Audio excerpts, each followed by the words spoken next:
हमारे लिए कुर्बान हुआ है, उसने हमें क्रूस को लेकर चलने के लिए बोला है।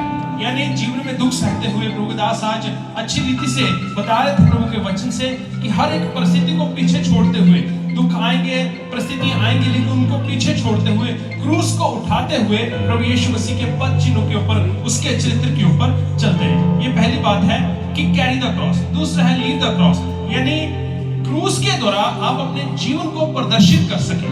ठीक है, मैं कल लूत के बारे में थोड़ा अध्ययन कर रहा था कि जब लूत के ऊपर विनाश आया, लूत के कुछ गलत निर्णय थे जिसके कारण उसके ऊपर विनाश आया। मेरे प्रियो, अगर हम प्रभु के वचन की और मंडली में रहते हुए और दासों की अधीनता में रहते हुए आगे बढ़ेंगे तो हम जो क्रूस है, क्रूस के जीवन को लोगों के सामने प्रदर्शित कर पाएंगे और जिसके द्वारा एक बड़ी गवाही स्थापित होगी और बहुत सारे लोगों को हम प्रभु यीशु मसीह की ओर आकर्षित कर सकते हैं। और तीसरा है प्रीच द क्रॉस, यानी क्रूस का हमेशा प्रचार करते रहे। ये प्रभु भोज जो प्रभु यीशु मसीह ने एक फसह का मेमना बनकर हमें दिया था, रोटी और दाखरस। रोटी देह को दर्शाती है और जो दाखरस है प्रभु यीशु मसीह के पवित्र लहू को दर्शाता है, जो हमारे उद्धार के लिए और हमारे पापों के लिए बहाया गया था। तीसरा है कि क्रूस का हमेशा प्रचार करते रहे। परिस्थितियां बहुत भयानक हो चुकी हैं, लेकिन इनके बावजूद हमें गवाही देना नहीं छोड़ना, क्योंकि यीशु मसीह को गवाहों की जरूरत है। नॉर्थ कोरिया, चाइना ऐसे इलाके हैं जिनमें हम देखते हैं कि सुसमाचार बहुत बंद था, दरवाजे बंद थे, लेकिन वहां पर भी प्रभु ने क्या किए, अवसरों को खोला।